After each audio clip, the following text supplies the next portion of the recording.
Hello les amis, bienvenue dans ce nouvel épisode de Tomorrow Food. Aujourd'hui on reçoit le cofondateur de Click & Savor. C'est une collection de e-restaurants autour des cuisines du monde. Notre invité a également participé au lancement de Uber Eats en France. Générique.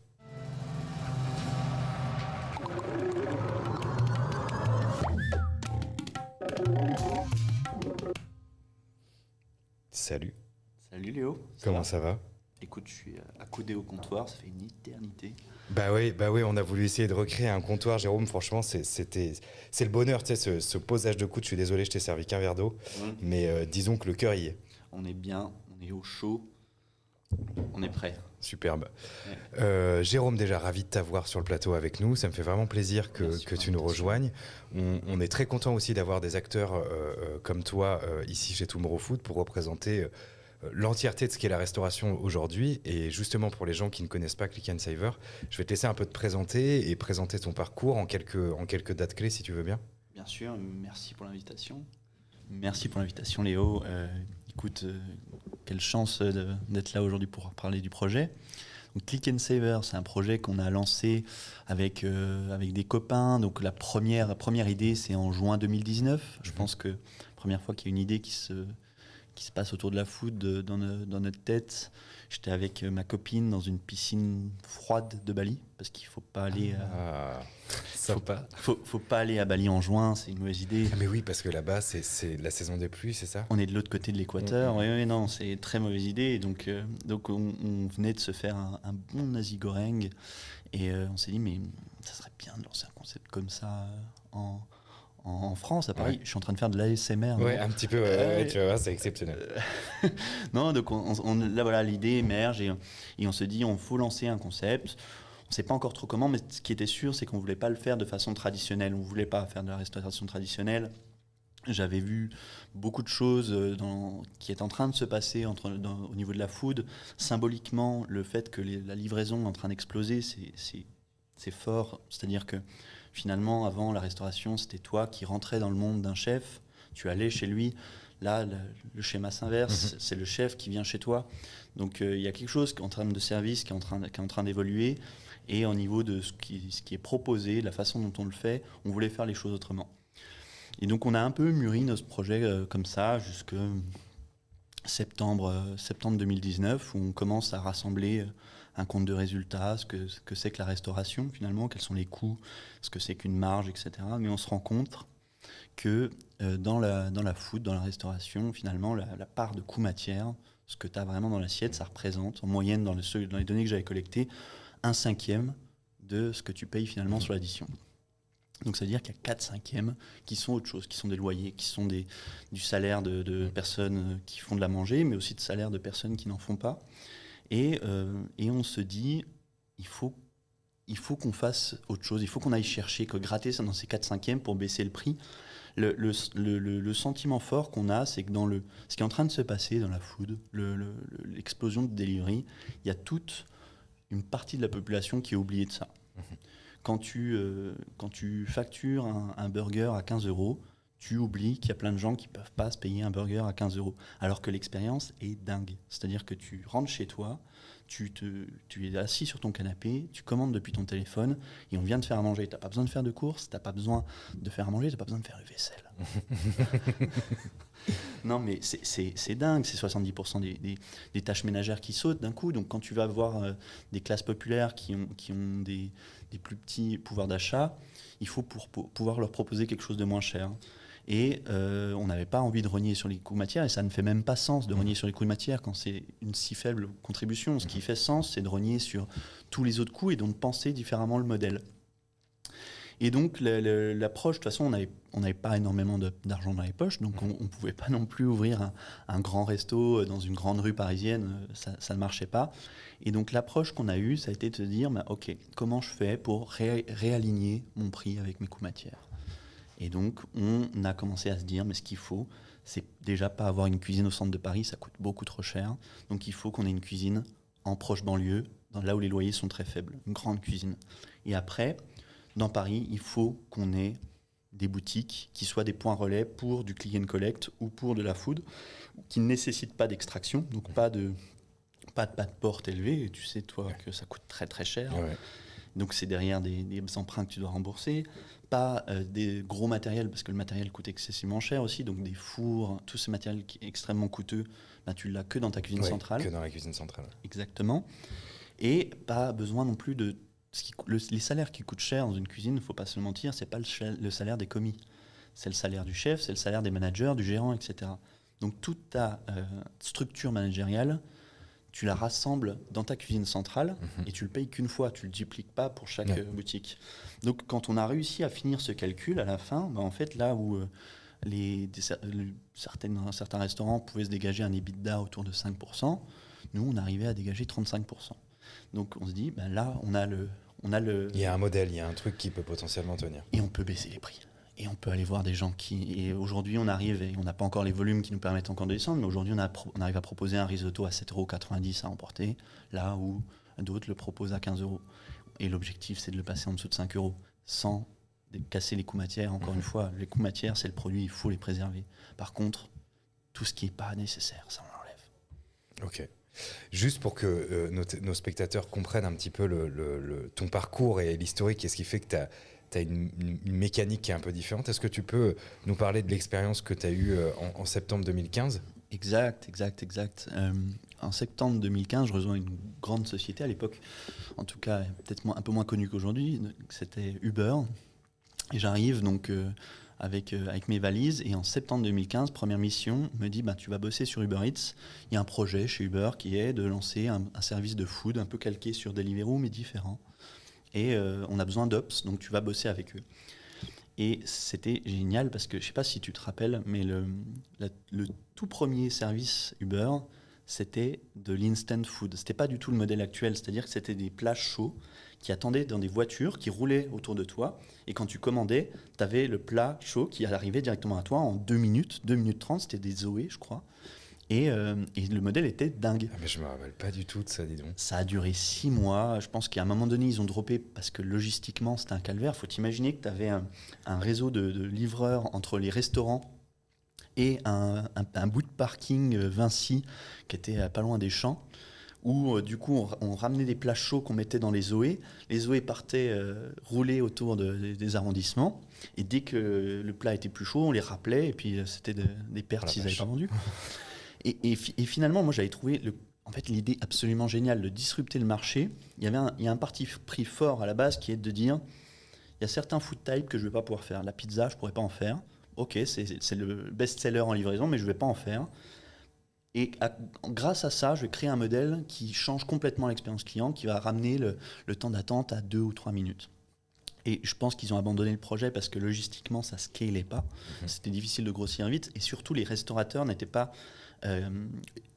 équipés pour pouvoir répondre à ce type de service. Il faut imaginer, je me rappelle, on était allé voir une nana qui faisait des soupes. Elle avait une toute petite boutique dans Paris et elle devait envoyer 150 soupes chaudes, les maintenir chaudes et nous les donner en 10 minutes.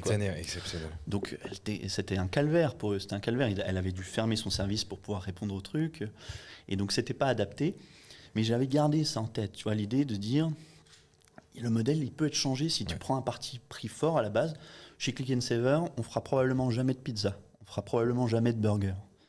Mais il y a plein d'autres food types qui sont en train de grossir. Et aujourd'hui, le fait qu'on vende autant de pizza et de burgers en livraison, c'est à date, tu vois. Mais les tendances changent et il y a des choses qui émergent.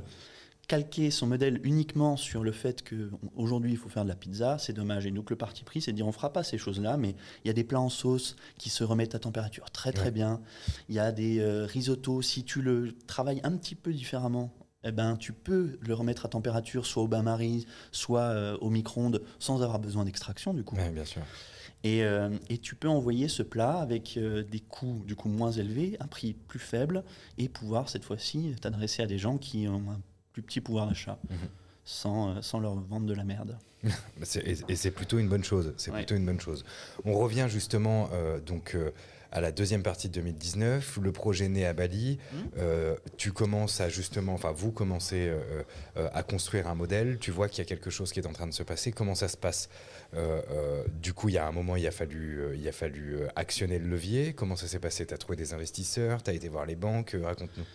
Oui, alors nous, on était à fond dans notre projet, c'est-à-dire qu'on commençait à rassembler l'équipe, donc j'ai commencé à trouver mes associés. Et l'idée, on y croyait à mort, c'est-à-dire que sur le Excel, ça marchait, quoi. Souvent, sur Excel, ça marche très bien. Ça marchait très bien, et puis ça accrochait bien. Il y avait un pitch, il y avait un impact social, il y avait une volonté de faire du social. Et finalement, en fait, on a quand même eu beaucoup de mal parce que les banques n'ont pas voulu nous prêter, quoi. On se prenait les portes tour à tour. Pourquoi? Pas parce que le modèle était mauvais, parce que ça reposait sur le principe qu'on allait fonctionner uniquement sur de la livraison et de la vente emportée, quoi. On ne ferait pas de service en salle. Et là, c'est pas ça la restauration. Ouais. Les banquiers nous disaient, mais ça, c'est pas un modèle de restauration. Mais c'est bizarre parce qu'en plus, tu te dis, dans 2019, tu as déjà les Gilets jaunes qui ont déjà mis un sacré coup aux restaurateurs. Sur la fin de l'année, il y a eu ces énormes grèves avec la SNCF. Déjà, au-delà même de ce qui nous est arrivé cette année et de ce qui est en train de nous arriver, il y avait déjà des indicateurs. Et au-delà de ça, et la croissance de la livraison, c'est quand même dingue de se dire que même à ce moment-là, pourtant, tu vois, deuxième partie de 2019, c'est pas il y a 5 ans, quoi. Tu vois, les livreurs t'envoyaient déjà partout, Deliveroo et Uber Eats dans Paris, quoi. Je vais te dire, je pense que même encore aujourd'hui, tu as des acteurs financiers qui n'ont pas encore compris. L'essentiel, nous, a compris, donc on en parlera après, mais nous, ce qui a complètement changé en 2020, c'est que les gens se sont mis à comprendre ce qu'on faisait, à se dire, mais en fait, c'est ça le futur. Ouais. Et là où en début 2019, personne ne parlait, en 2020, aujourd'hui, je te le disais, on a toutes les banques qui tapent à notre porte. On est en train de lever du crédit, aussi sur du dilutif, c'est du capital. Et là, on va pouvoir exploser le projet parce que en fait, le confinement, nous, on n'en a pas tellement souffert. Ouais. Et qu'on a construit un modèle autour du concept de livraison et de vente à emporter. Quand j'en parle à mes potes, ils me disent tous qu'on a eu un gros coup de chatte, mais je pense que au final, ça a été qu'un catalyseur qui avait une tendance de fond. T'as peut-être gagné sur 1 an, 2 ans, 3 ans, mais disons que le processus je dirais pas changement, mais d'évolution des méthodes de consommation, parce que la restauration dite traditionnelle, service à table, vit, et à mon avis vivra encore de très beaux jours, mais effectivement, il y a de nouvelles manières de consommer, entre autres la livraison et le click and collect, le fait de ne plus aller consommer son expérience sur place, mais de l'emporter ou de la consommer chez soi. Et là-dessus, je te rejoins complètement. Du coup, comment ça s'est passé? Les banques ont commencé à te dire non? Oui, alors donc les banques disent non, etc. Puis tu vois quand même, nous on avait l'objectif de lancer en janvier 2020, je pense que c'était quelque part dans notre tête et on s'était dit il faut le lancer.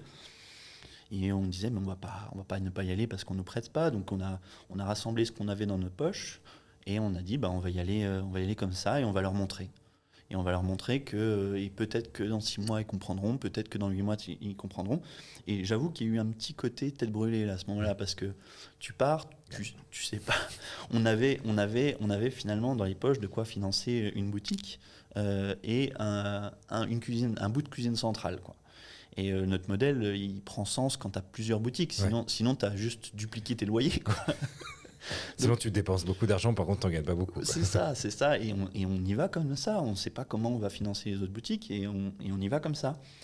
Et en fait, je me rappelle, la première semaine, 1er janvier 2020, c'est pas la fiesta. Hein. Ouais. C'est pas la fiesta. On démarre, faut t'imaginer, on démarre en 1er janvier. On est... On fait du risotto. On démarre avec la première marque qui est du risotto. On a fait une collaboration où on a pris quelques sous qu'on avait dans notre poche. On a eu la chance de rencontrer un super acteur, un cabinet de conseil qui s'appelle Coben Group, qui a été monté par le président des alumni de Ferrandi. Donc quelqu'un qui a un réseau, et on se fait accompagner par un chef qui s'appelle Eric Robert, qui est MOF et ancien prof connu de Ferrandi. Un gars super qui nous accompagne sur différentes recettes et dont le risotto, et qui nous dit on pourrait le travailler comme ça.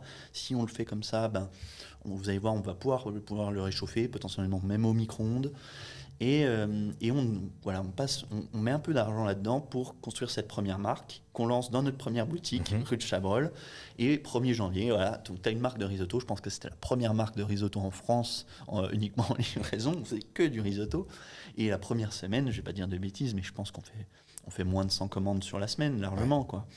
Et en plus, on n'était que sur Uber Eats. Et donc la première semaine, on se dit, oula, ça va être compliqué. Les signaux, mais alors du coup, que sur Uber Eats, oui. On n'était même pas ouvert au public à ce Il moment-là. n'y avait même pas encore la boutique qui était ouverte. Et du coup, vous avez tenté de communiquer, il y a eu un truc où vraiment tu t'es dit, vas-y, on lance, on se met dessus, on voit ce que ça donne. Je pense, non, il y a ce côté, on y va. En fait, il n'y a pas. C'est le rôle un petit peu du dernier associé qui nous a rejoint, là, qui va nous rejoindre dans les prochains jours. On n'a pas de bon profil marketing dans l'équipe. Moi, je suis un ingé pur et dur. Et on a un ops, on a un financier. Mais il n'y a pas de vraie sensibilité marketing. Et donc, même pendant 10 mois, globalement, on n'a pas beaucoup marketé. Ouais. Et malgré tout, alors là, c'était la première semaine, mais petit à petit, en fait, le marché, il est venu. On a ouvert au public, on a commencé à avoir des gens. Et au point, je vais respecter la chronologie, mais quand on arrive en avril, on a maintenant les sous pour pouvoir lancer 2 autres boutiques, quoi. Et on arrive à grossir. Et là, petit à petit, donc les banques commencent à nous parler autrement, à nous considérer. Voilà, je te laisse reprendre la... Du coup, départ en janvier, là, on va le dire, tu poses tes cojones sur la table, si je peux me permettre, en disant, OK, on avance. Tu vois que les choses commencent à évoluer plutôt de manière positive. Et c'est là qu'on arrive au moment fatidique, mi-mars 2020. Celui-là, on ne l'a pas anticipé. Bam, tout le monde se retrouve confiné. La question de comment est-ce que je vais remplacer ces moments de plaisir que je vivais au restaurant, que je vivais au bar, que je vivais dans des corners de street food, sur des food markets, peu importe, mais en tout cas là où je sortais de chez moi pour aller consommer, comment est-ce que je vais remplacer ça? On voit qu'il y a 2 solutions. Soit tu te fais kiffer dans tes courses, puis tu vas acheter de la bonne viande, tu vas acheter du bon fromage, des beaux légumes, enfin en tout cas tu multiplies ton panier moyen de courses par 2, voire par 3. Soit effectivement tu vas te diriger vers les plateformes de livraison ou le click and collect pour ce qui est de ton périmètre, enfin de ton fameux kilomètre. Est-ce que tu as directement, enfin déjà, qu'est-ce que tu t'es dit au moment où on t'a annoncé le confinement? Et je poserai ma deuxième question après. Ok. En fait, j'ai l'impression que tout le monde dit la même chose sur le confinement, c'est-à-dire que tout le monde le voyait un peu arriver de loin, mais en fait, je pense encore plus quand tu es en train de monter ta boîte, tu as la tête dans le guidon, tu pédales, et à un moment, tu réalises qu'il y a un fossé. Et tu te dis, bon, de toute façon, il se passera ce qui se passera. On ne savait vraiment pas ce que ça allait faire, parce que globalement, tu avais plein d'effets qui se compensaient. Tout le monde parle évidemment de la fermeture des restaurants, mais il faut se rappeler aussi qu'on vit une période où tout le monde a déserté Paris. Tous ceux qui pouvaient partir, et la clientèle de Uber à ce moment-là, et qui encore aujourd'hui qui est en livraison, c'est du CSP+, majoritairement, donc des gens qui ont pu quitter Paris. Donc tu as cet effet-là, tu as l'effet, évidemment, plus de possibilité d'aller au restaurant, donc les gens commandent.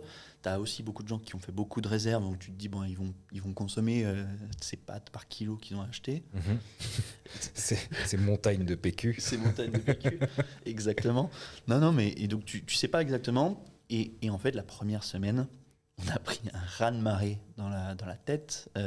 Déjà, on savait même pas si on allait pouvoir rester ouvert. C'était la première chose. C'est-à-dire que il y a eu jusque très longtemps le doute, est-ce que la livraison serait permise? Et par exemple, aujourd'hui, il faut prendre conscience qu'à 21h30, plus personne ne fait de livraison. Donc ça aurait pu sauter la première fois, ils ne l'ont pas fait sauter.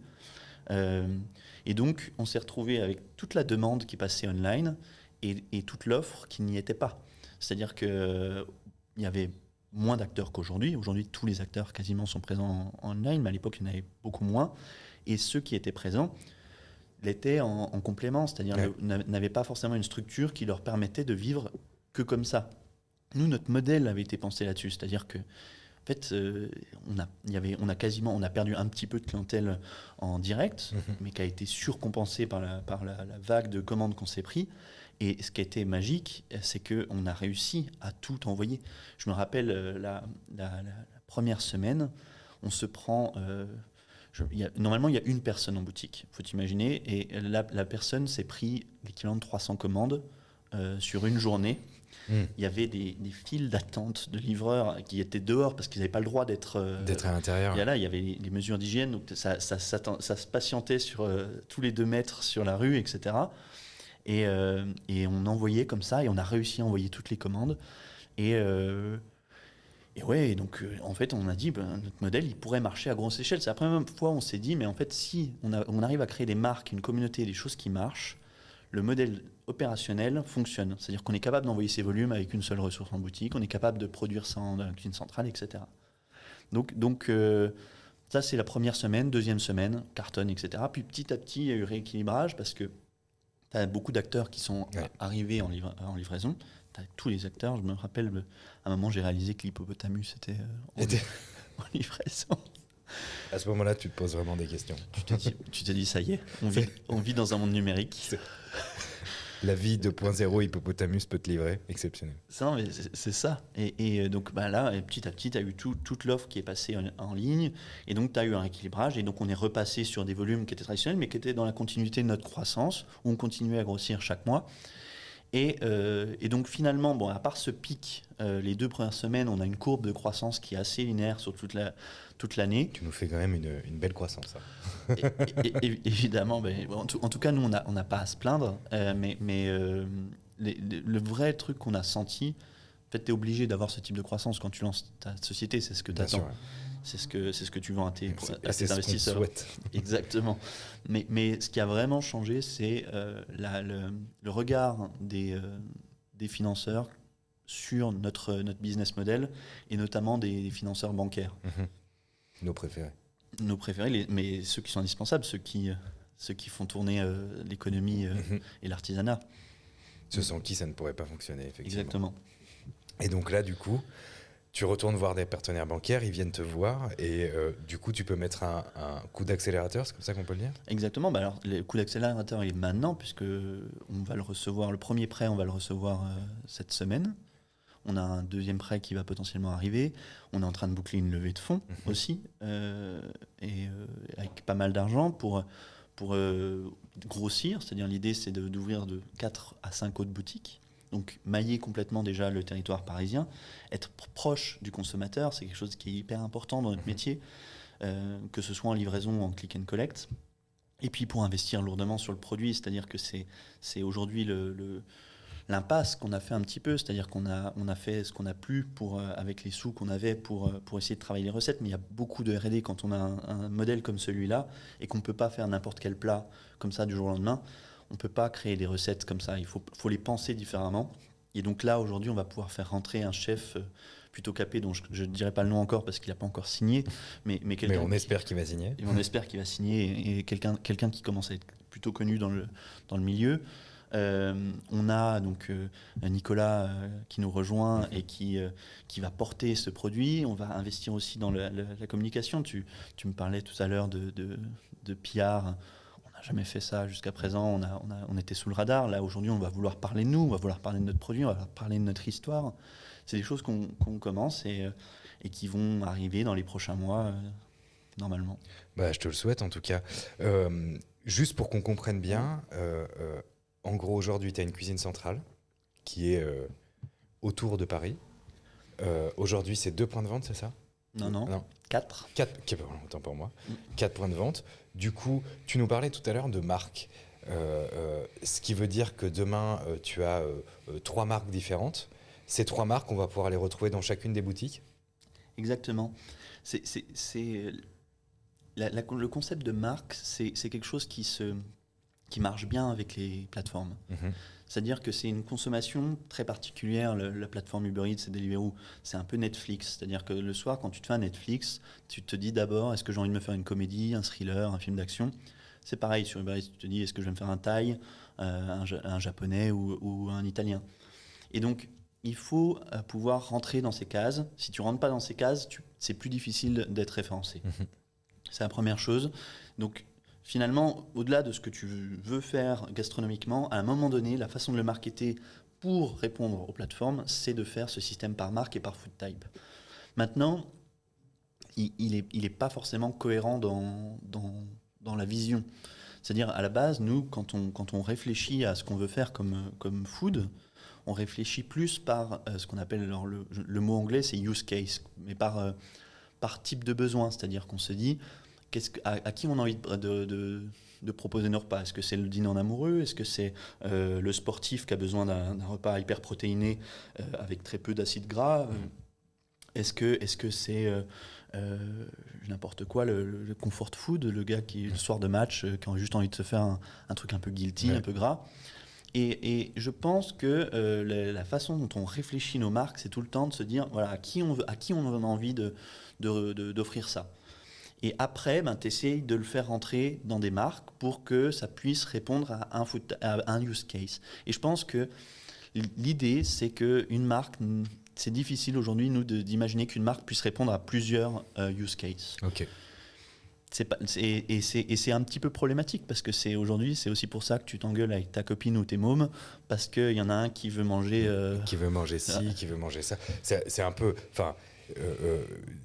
C'est assez rigolo que tu parles de ça. On a pas mal travaillé, nous, cette année, et on a pas mal discuté avec d'autres acteurs de la problématique des food courtes, de se dire, OK, finalement, comment est-ce que tu es capable de répondre à toute une famille ou à tout un groupe de potes en ayant des offres qui puissent être complémentaires et qui permettent de répondre à tout un persona. Et je me faisais la remarque il n'y a pas si longtemps, aujourd'hui, tu ne peux pas sur Deliveroo ou sur Uber Eats dire attends, je vais prendre un burger de chez un tel, je vais prendre un plateau de sushi de chez un tel et un plat gastro de chez un tel. Tu es obligé de passer différentes commandes qui n'arriveront pas forcément en même temps. Et c'est pour ça qu'on rassemble tout et qu'on a une approche complètement différente sur la vente à emporter, où cette fois-ci, on a l'envie d'être un food court à emporter, donc sans offrir l'hospitalité d'une chaise, mais de dire, voilà, tu vas chercher ton burger dans la marque Guilty, Comfort Food, et toi, va chercher ta salade ou ton bowl dans la marque Elsie. Et donc, je pense qu'à terme, il y aura peut-être un mariage et on va tout rassembler dans un pour pouvoir offrir ça. Aujourd'hui, on joue le jeu des plateformes. Voilà. Une marque, un use case, mais on est en train d'essayer de construire Click and Saver, une marque ombrelle qui, elle, est beaucoup plus large en termes de spectre de besoins. Parce que du coup, on parle beaucoup de Delivery, on parle beaucoup des deux acteurs. J'en ai marre de donner leur nom, donc je vais arrêter de les nommer. Ton modèle, aujourd'hui, il repose énormément sur ces deux plateformes de livraison. Actuellement, là, aujourd'hui. Au jour d'aujourd'hui, le modèle repose là-dessus, exactement. Oui, l'idée, c'est de faire du delivery. On pense que le delivery, c'est une expérience dingue. Il y a deux façons de le faire. Soit tu le fais avec les plateformes, soit tu le fais toi-même. En propre. Ouais. En propre. Et financièrement, tu es obligé de vendre plus cher parce qu'aujourd'hui, les plateformes ont des coûts de livraison qui sont plus faibles parce qu'ils ont une économie d'échelle, parce qu'ils ont une densité de l'offre, de la demande. Et donc, si tu veux grossir en proposant du delivery, soit tu augmentes tes prix de façon conséquente et tu le fais toi-même, soit tu joues le jeu des plateformes. Maintenant, il faut à un moment donné prendre en considération le fait qu'il faut construire une marque derrière ça. Et si tu n'arrives pas à construire ta communauté, je pense qu'à un moment donné, tu t'en sortiras pas, quoi. Bien sûr, ouais. Parce que je me permets de rebondir là-dessus, justement, je me faisais la réflexion, aujourd'hui, il n'y a pas un acteur, alors on va utiliser le terme de Dark Kitchen, qui a réussi, à ma connaissance, peut-être que je me trompe, mais qui a réussi à surpasser sa marque sur une plateforme pour en faire une marque à part entière. Il y a des gens comme Jean Valfort ou plein d'autres acteurs d'ailleurs. Anton de Taster. Oui. Exactement, tous ces gens-là qui du coup ont créé des marques qui existent sur les plateformes, où finalement tu vas les entendre même dans des discussions entre t'as goûté le sando de machin, t'as goûté, mais il n'y a pas encore un acteur qui a réellement investi ou qui a réussi à sortir de la plateforme de livraison. Est-ce que toi, c'est l'ambition que tu t'es donnée ? En gros, je pense pas qu'on puisse le faire sans avoir de vente directe. Un Pokawa, ils sont très présents en livraison, mais ils ont de la vente directe. Ils ont une empreinte physique. C'est même aussi bête que de dire que c'est du marketing offline. C'est-à-dire que quand tu as, aujourd'hui, demain, on a 10 boutiques dans Paris, c'est 10 enseignes Click and Saver qui parlent de nous. On a un camion qui vont les livrer, qui est brandé, etc. Donc je pense que, et c'est pour ça que nous, on a tenu à faire du Click and Collect. Click and Saver, à la base, c'était le Click and Collect de la food. Et donc, on croit beaucoup au delivery, on s'en sert, mais l'objectif aussi, c'est de se dire que si à un moment donné, on veut adresser des plus petits portefeuilles, des petits porte-monnaies, il faut que ces personnes puissent venir chercher et ne pas avoir à payer ces 5 ou 6 euros de frais de livraison et viennent directement chercher leur plat. Et pour pouvoir répondre à cette clientèle, il faut un maillage fort, donc beaucoup de boutiques dans Paris, donc des endroits sans extraction, donc tout le modèle, encore une fois, qu'on a essayé de monter chez Click and Saver. Mais justement, tu nous parles de ces clients. Est-ce qu'aujourd'hui, tu es en capacité de nous parler de ta clientèle ? Est-ce que tu arrives à savoir à qui tu vends finalement tes produits ? En vente directe, oui. Ouais. Donc, et en livraison, non. C'est le plus gros constat que tu fais en livraison, c'est que tu perds la donnée, c'est-à-dire que tu ne sais pas si tu réponds à un jeune couple actif, à une famille, un jeune célibataire. Donc c'est pour moi la première limite, c'est-à-dire qu'à partir du moment où tu ne sais plus exactement à qui tu vends, tu ne peux pas espérer façonner ton offre pour cette personne. Alors après, il y a plein de choses qui ont été mises en place par les plateformes et elles l'ont compris. Ça, c'est pour ça que tu as des systèmes de notation. C'est pour ça. En gros, elles essayent de créer cette boucle de feedback que tu as naturellement dans la restauration, mais en gardant le contrôle.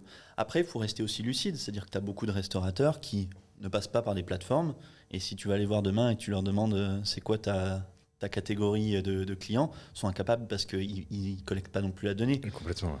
Et donc à un moment donné, il y a la restauration, dans la majorité des cas, à part dans les grandes chaînes, c'est construite avec un petit peu d'instinct, mais pas forcément basée sur de l'analyse de données. Donc finalement, la contrepartie que t'offrent les plateformes en te disant moi je vais pas te dire que ta tranche d'âge c'est 16-35 ans, et ça se trouve demain elles le feront, mais je vais pas te dire qu'elle s'appelle un tel, mais je vais te dire que finalement ton pas de taille là, il plaît beaucoup plus sur cette tranche horaire que celle-là, et là il a un peu moins plu cette journée-là, un peu moins là, et donc tu as une façon de piloter ton business qui est en train de complètement changer. Où tu n'as plus de retour, tu n'as plus personne qui te parle, mais tu as des données, tu as de la data. Mais je me permets de rebondir, il y a des boîtes aujourd'hui comme, je pense à Pongo, je pense à ZenChef. Alors ZenChef, système de réservation pour les restaurateurs, ou Pongo, outil de feed en direct. Tu vois, ces boîtes-là, elles tendent vers la qualification de tes clients, et finalement, même si... j'avais une discussion intéressante justement sur ZenChef qui a mis en place son truc de click and collect son outil de click and collect à destination des restaurateurs. Finalement, toutes les fiches qui est récupérées, qui appartiennent bien entendu au client final. Enfin, tu vois, il y a quand même, on sent aujourd'hui, sans forcément parler du mec qui sort d'école de commerce ou qui a bossé en tant que data analyst ou peu importe, on sent que les restaurateurs sont de plus en plus conscients et accordent de plus en plus d'importance à l'analyse de cette donnée, que ce soit les notations et les feedbacks via les plateformes ou via Google ou via directement les plateformes de livraison, mais aussi via tous ces nouveaux outils qui te permettent de qualifier tes clients, de savoir... parce que tu vois, il y a un truc rigolo, tu ne peux pas savoir sur Uber Eats ou sur Deliveroo si un mec il commande une fois ou 10 fois par semaine chez toi. Si. Tu peux le savoir. C'est une nouvelle feature. Pardon, de Uber Eats. Non, mais c'est bien. N'empêche que moi je trouve que c'est quand même dingue. Tu le sais pas, mais jusqu'à présent tu le savais pas, mais ça se trouve il y a un gars que tu livres une fois par jour tous les jours de la semaine. Ah oui, ça fait quelques mois maintenant que Uber donne cette information. Deliveroo, je crois, ne le fait pas encore. Mais c'est pour ça où je te dis que petit à petit les plateformes comprennent que c'est dans leur intérêt de donner un maximum de données pour te permettre de t'améliorer. Ouais. Et maintenant que nous, on sait que quand tu sais que le gars il est revenu 3 fois, 4 fois, 5 fois, tu es aussi tenté de lui mettre un petit dessert gratuit ou un truc comme ça. Donc ils ont aussi intérêt à valoriser ce type de comportement et de l'inciter.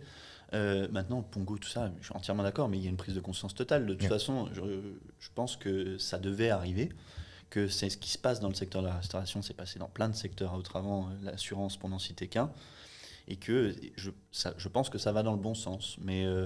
Mais tu auras toujours des gens qui raisonneront à l'instinct. Et encore une fois, c'est ce que je disais au début, c'est-à-dire que tu as deux approches différentes. Tu as le client que tu fais venir chez toi ou tu le fais venir dans ton monde. Voilà, c'est l'approche des grands chefs. C'est je te fais voyager, je t'amène dans un univers. Et tu as l'approche différente qui est je vais chez le client, donc je vais chercher à comprendre quel est son besoin et y répondre directement. Et ces deux visions cohabiteront quoi qu'il arrive. Ouais, du coup, c'est quoi les prochaines marques ? Enfin, c'est quoi les prochains produits phares chez Click and Saver ? Alors, je vais même modifier ma question. Comment est-ce que tu choisis les produits que tu vas développer ?